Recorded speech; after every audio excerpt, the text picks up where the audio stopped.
रिचपुर गांव में सुबह से सनसनी मची हुई थी। भोला की बकरी की हालत देखकर सभी लोग अचंभे में थे।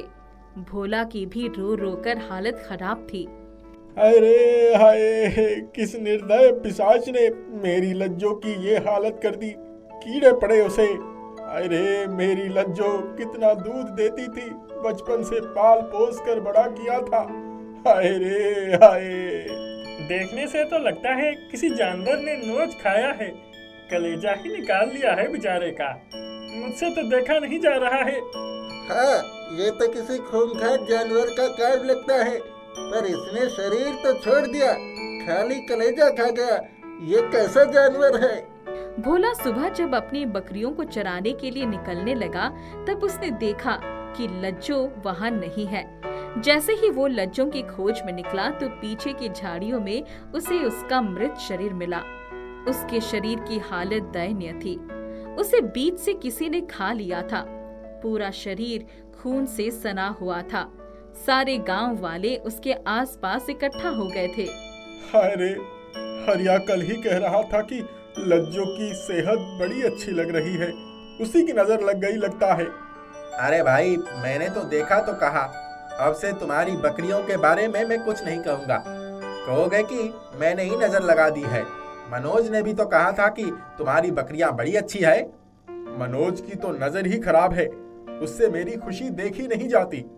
अरे नहीं भाई, तुम मुझे गलत समझते हो। मैं तो तुम्हें हमेशा खुश देखना चाहता हूँ। मुझे बहुत दुख है तुम्हारी लज्जो के साथ जो हुआ। अरे भोला भाई, तुम्हारे प्रिय साथी अजित और शशांक कहाँ हैं? तुम्हारे दुख में उन्हें तुम्हारे साथ होना चाहिए। वो दोनों कल शाम में किसी काम से गांव से बाहर गए हुए हैं, 2 दिन बाद लौटेंगे। हाँ, अब हमें जानवर संभाल कर रखने पड़ेंगे।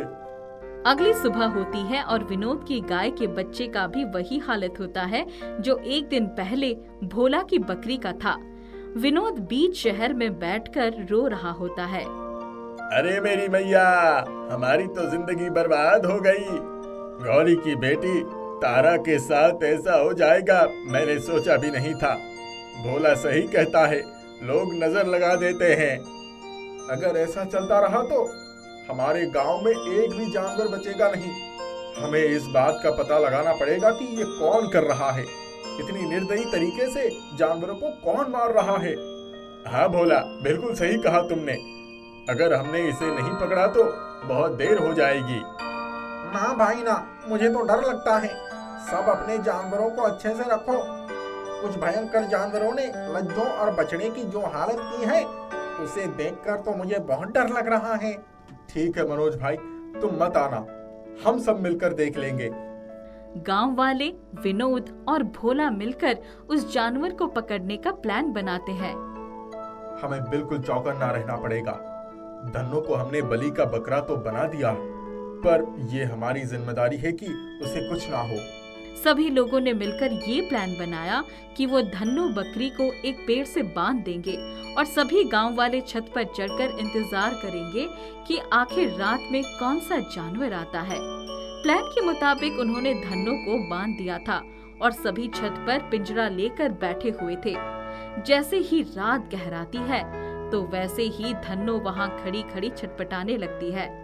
अचानक से दूर कहीं कुत्तों की रोने की आवाज आने लगती है और फिर एक काले रंग का भयंकर कुत्ता धन्नो की तरफ दौड़ता हुआ आता है। वो देखने में कुत्ता और भेड़िए का अजीब मिक्सचर लगता है। वो जैसे ही धन्नो पर झपटा मारता है तो वैसे ही गांव वाले उस पर पिंजरा डाल देते हैं। हाँ हाँ, पकड़ा गया। अरे मेरी भैया, ये तो इतना बड़ा कुत्ता है। कुत्ता है कि भेड़िया समझ में नहीं आता। हाँ, ये तो बहुत भयंकर है। चलो अब हम इसे पिंजरे में बंद कर देते हैं, सुबह देखेंगे फिर क्या करना है। सब कुत्ते को एक लोहे के पिंजरे में बंद करके उस पिंजरे को भोला के घर के बाहर रख देते हैं और उसके बाद सब लोग सोने चले जाते हैं। सुबह हो जाती है। भोला के घर का दरवाजा कोई जोर जोर से ढकढका रहा होता है। हाँ भाई, आ रहा हूँ। रात भर तो सोया नहीं, इतनी सुबह कौन सी आफत आ गई। भोला दरवाजा खोलता है तो सामने शशांक खड़ा होता है। उसे देखकर भोला के चेहरे पर मुस्कान आ जाती है और भोला शशांक को गले लगा लेता है। अरे भाई, तुम आ गए। तुम्हारी यहाँ कितनी जरूरत थी तुम जानते नहीं। आओ अंदर बैठो, तुम्हें सब विस्तार से बताता हूँ। हाँ चलो अंदर चलते हैं। अच्छा भोला, ये बता, तूने ये कौन सा नया जानवर पालने के लिए इतना बड़ा पिंजरा खरीद रखा है? अरे देख नहीं रहा है उसमें कितना बड़ा एक। वो पिंजरे के अंदर देखता है तो भोला के होश उड़ जाते हैं। जिस कुत्ते को उन्होंने रात में कैद करके रखा था वो वहाँ नहीं होता और पिंजरे का दरवाजा भी खुला होता है। अरे हमने कल ही तो इसमें उस शिकारी को पकड़कर बंद कर दिया। मैंने खुद इसमें बहुत अच्छे से ताला लगाया था। ये किसने तोड़ दिया? वो जानवर वापस से आजाद कैसे हो गया?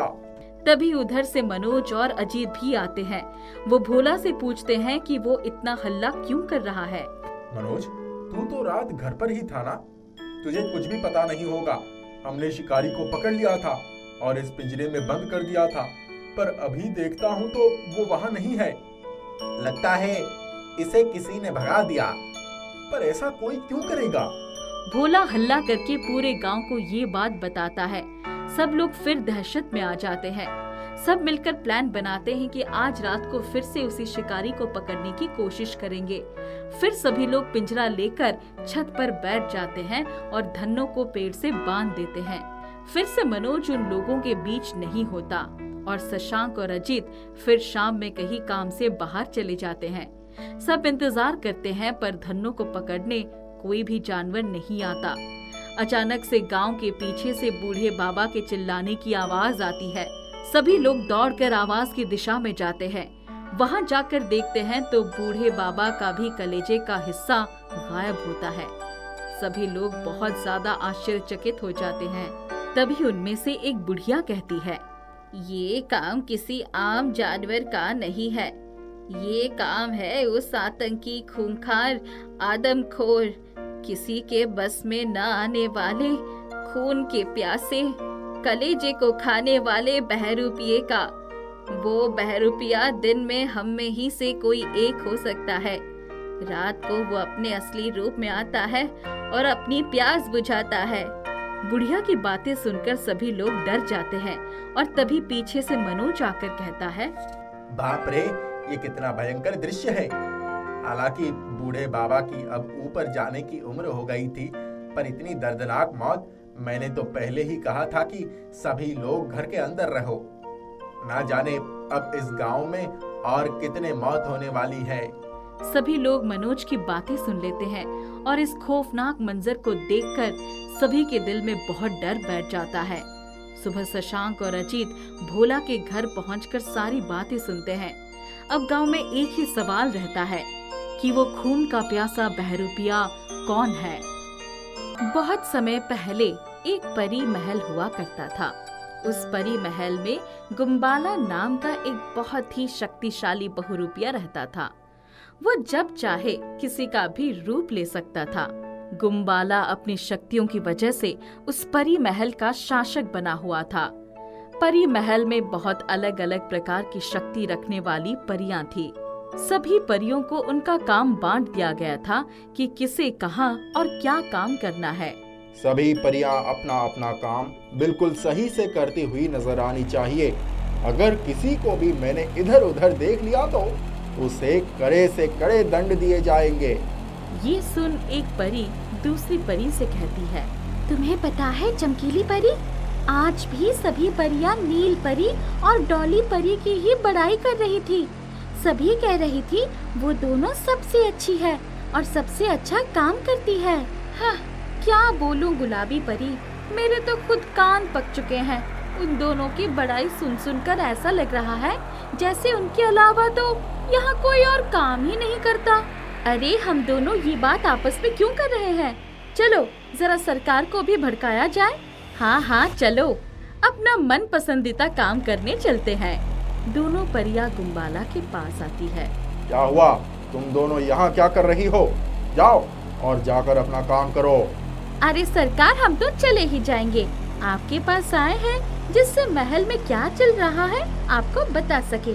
ठीक है, जल्दी बोलो क्या बात है। सरकार, पूरी महल में तो सिर्फ नील परी और डॉली परी की ही चर्चा होती है। सबके मुंह में बस उनका ही नाम होता है। हमें तो लगता है कहीं सभी धीरे धीरे आपको ही ना भुला दे। ये क्या बोल रही हो तुम? चलो जाओ दोनों यहाँ से, मेरी जगह कोई नहीं ले सकता। सरकार, हमारी पूरी बात तो सुन लीजिए। कुछ भी नहीं सुनना है मुझे, अभी के अभी निकलो यहाँ से। दोनों परी तुरंत वहाँ से चली जाती है। गुम्बाला बहुत परेशान हो जाता है और सोचने लगता है, कहीं सच में वो दोनों परियां मेरी जगह तो नहीं ले लेगी? नहीं नहीं, मैं ऐसा नहीं होने दे सकता। गुम्बाला हर रोज नील परी और डॉली परी पर निगरानी रखने लगता है। उसे पता चलता है सच में सभी उन्हीं दोनों परियों के बारे में बात करते हैं। अब तो लगता है मुझे कुछ ना कुछ करना ही होगा। गुम्बाला सोच लेता है कि आगे से वो नील परी और डॉली परी के सभी काम को बिगाड़ेगा, लेकिन ये बात किसी को पता नहीं चलने देगा। चलो डॉली परी, आज हमें तालाब की सफाई करनी है। हाँ, जल्दी से चलते हैं और अपना काम करते हैं। नील परी और डॉली परी को तालाब साफ करने का काम मिला हुआ था। दोनों बहुत ही अच्छे से कई घंटों की मेहनत के बाद तालाब साफ कर देती है। आज तो बहुत थक गए, देखो तो जरा कहीं कुछ छूट नहीं गया।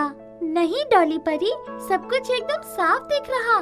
चलो चलते हैं। जब नील परी और डॉली परी तालाब साफ करके चली जाती है, तभी वहाँ गुम्बाला आता है। उन्हें क्या लगा वो तालाब साफ करके जाएंगी और सभी तालाब को साफ देखकर उनकी बड़ाई करेंगे? नहीं, मैं ऐसा बिल्कुल नहीं होने दूंगा।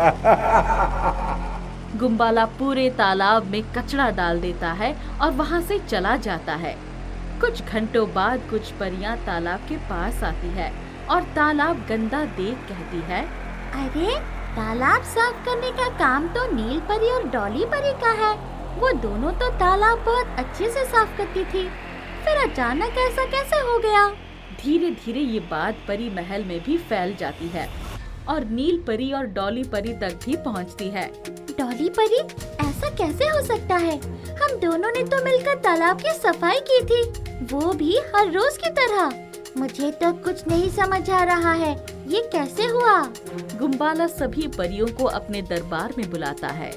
अरे परियों, तुम सभी नील परी और डॉली परी के पीछे क्यों पड़ गई हो? इतने सालों से तो ये दोनों सही ही काम करती थी। एक दिन कुछ गलत हो ही गया तो क्या हुआ? कौन सी बड़ी बात हो गई? सुनो, नील परी और डॉली परी, आगे से तुम लोग ध्यान रखना। चलो अब सभी जाओ। नील परी और डॉली परी गुम्बाला के इस बात को सुन बहुत खुश होती है। सरकार कितने अच्छे हैं, हमारे लिए कितना सोचते हैं। हाँ, सही कहती हो। गुम्बाला मन ही मन बहुत खुश होता है। अगले दिन नील परी और डॉली परी जादुई पेड़ को पानी देने आती है। जब वो दोनों पेड़ के पास आती है तो देखती है पहले से ही पेड़ के पास पानी रखा हुआ है। क्या आज किसी ने पेड़ को पानी दे दिया है? हाँ, आज मुझे पानी मिल गया है। ये सुन नील परी और डॉली परी वहाँ से चली जाती है। शाम के वक्त जादुई पेड़ बहुत जोर जोर करहाने लगता है। सभी परियां पेड़ के पास आती है तो देखती है पानी पेड़ के बगल में रखा हुआ है। क्या हुआ जादुई पेड़, तुम इस तरह से करहा क्यों रहे हो? मुझे पानी नहीं मिला, बहुत प्यास लगी है, जल्दी पानी दो वरना मैं मर जाऊंगा। परियां तुरंत जादुई पेड़ को पानी दे देती है। ये काम भी तो नील परी और डॉली परी का ही है, उन्होंने ये काम भी सही से नहीं किया। पता नहीं क्या हो गया है उन दोनों को। सभी परियां मिलकर नील परी और डॉली परी को बहुत सुनाती है। ये देख गुम्बाला बहुत खुश होता है। डॉली परी, जादुई पेड़ ने तो कहा था उसे पानी मिल चुका है, फिर वापस उसने ऐसा क्यों बोला कि उसे पानी नहीं मिला? पता नहीं, हमें चलकर पूछना चाहिए। डॉली परी और नील परी जादुई पेड़ के पास आती है। बताओ पेड़, तुमने झूठ क्यों बोला? नील परी और डॉली परी बार बार जादुई पेड़ से सच्चाई पूछने लगती है। मुझे माफ कर दो, मगर मुझे ऐसा करना पड़ा, वो भी किसी के कहने पर। किसके कहने पर? पेड़ धीरे से कहता है। सरकार गुम्बाला के कहने पर वहीं तुम दोनों के साथ ऐसा कर रहे। तालाब में कीचड़ भी उन्होंने ही डाला है। वो तुम दोनों से जलते हैं, इसीलिए उन्होंने ऐसा किया है। क्या ये सब सरकार ने किया है? मगर ऐसा क्यों? अगर ऐसी बात है तो हम इस परी महल में नहीं रहेंगे, हम यहाँ से कहीं दूर जाकर रहेंगे। सही कहती हो, चलो अभी चलकर सरकार को ये कह देते हैं। दोनों गुम्बाला के पास आती है और ये बात कह देती है। गुम्बाला ये सुन बहुत गुस्सा हो जाता है। नहीं, इस परी महल से मेरे बिना इजाजत के कोई भी नहीं जाएगा, तुम दोनों भी नहीं, यही मेरा आखिरी आदेश है। ये सुन नील परी और डॉली परी वहाँ से चली जाती है। डॉली परी, अगर सरकार हमारे शासक है तो उन्हें हमसे जलन कैसे हो सकती है? उन्हें तो खुश होना चाहिए। ये बात तो तुम सही कहती हो, मुझे तो लगता है कुछ गड़बड़ है, हमें पता करना होगा। डॉली परी और नील परी चुपके चुपके कई सालों से बंद कमरे खोलने लगती है और वहाँ पड़े सामानों को देखने लगती है। जब वो दोनों सभी सामान को देख रही थी तभी ये किताब उसके सामने गिरती है। दोनों उस किताब को उठाकर पढ़ने लगती है। नील परी, ये तो बहुत पुरानी किताब लग रही है, इसमें कहीं हमें कुछ जानकारी मिले। वो पूरा किताब पहेलियों से भरी थी और उसमें कई साल पुरानी बातें भी लिखी हुई थी। ये देखो डॉली परी, ये क्या लिखा है? 2 बेटियां हुई है, एक का नाम नील है और एक का नाम डॉली। माँ उसकी बंदी पड़ी है, बचा सको तो बचा लो। इसका मतलब हम दोनों बहनें हैं और हमारी माँ कहीं बंदी है। हाँ, और इसमें ये भी लिखा है कि हमारी माँ बहुत शक्तिशाली थी और कई लोगों की मदद भी करती थी। अच्छा जल्दी से देखो, अभी हमारी माँ कहाँ है? गुम्बाला ने 2000 सालों से हमारी माँ को कैद करके रखा है। चलो डॉली, हमें माँ को आजाद करवाना ही होगा। डॉली परी और नील परी अपनी माँ को कैद से मुक्त करवाने के लिए निकल पड़ती है। किताब के बताए हुए रास्ते से डॉली परी और नील परी एक जगह पहुँच जाती है और देखती है वहाँ उसकी माँ एक बंदी की तरह पड़ी हुई है। उसकी बेटियों को देख परी माँ उन्हें पहचान जाती है और बहुत जोर जोर से रोने लगती है। माँ रो मत, देखो हम आ गए हैं। तीनों गले मिलते हैं। नील परी माँ से गुम्बाला के बारे में पूछती है। बेटा, गुम्बाला मेरे साथ ही काम करता था, वो हमारा सेनापति था, वो हमारी तरफ से दुश्मनों से लड़ाई करता था। हमारी परी महल बचाने के लिए एक बार वो परी और दानव के युद्ध में गया था और वहाँ उस पर बहुत ही भयानक वार हुआ था जिससे उसके शरीर बीचों बीच बंट गए थे। माँ, फिर वो अब तक जीवित कैसे है? उसका शरीर आधा आधा भाग में बन गया था। उस वक्त वो मेरे पास आया था और उसने मुझे आग्रह की कि मैं उसे बचा लूं। उस वक्त मैंने अपने कमरे से शक्तिशाली कमरबंद निकालकर उसके कमर में लगा दिया था, जिस वजह से वापस जीवित खड़ा हो पाया। माँ, अभी वो परी महल में शासक बनकर बैठा है और जो मन करता है वो करता है। वहाँ का शासक बनने के लिए उसने अपनों को भी बंदी बना दिया। हम उसे नहीं छोड़ेंगे। आप बताइए, हम कैसे उसका अंत कर सकते हैं? मैं तुम लोगों को ऐसी बड़ी सी चाबी देती हूँ। तुम लोग इस चाबी को ले जाओ और उसके कमरबंद में एक जगह ऐसी दिखेगी जहाँ तुम्हें इस चाबी को लगाना होगा और वो कमरबंद खुल जाएगी और उसकी मृत्यु हो जाएगी। गुम्बाला एक पहाड़ के ऊपर आकर बैठा था। वो अपने दानव रूप में पहाड़ के ऊपर बैठा था। डॉली परी, ये तो दानव है। अरे नील परी, इसके कई रूप है। वो सब छोड़ो, हमें इसे खत्म करना है। जल्दी चलो और इसे खत्म करो। नील परी गुम्बाला के पीछे जाती है और उसके कमरबंद में चाबी लगाकर उसे खोल देती है। अरे ये क्या कर दिया तुम दोनों ने? उस कमरबंद को खोलते ही गुम्बाला चिल्लाने लगता है और उसकी मृत्यु हो जाती है। नील परी और डॉली परी उस कमरबंद को लेकर माँ के पास आती है और उन्हें वापस परी महल लेकर आती है। गुम्बाला ने अचानक जितनी परियों को कैद करके रखा था सभी आजाद हो जाती है और परी माँ वापस महारानी बन जाती है और राज करने लगती है। दोनों परियों का माँ की ममता मिल जाता है।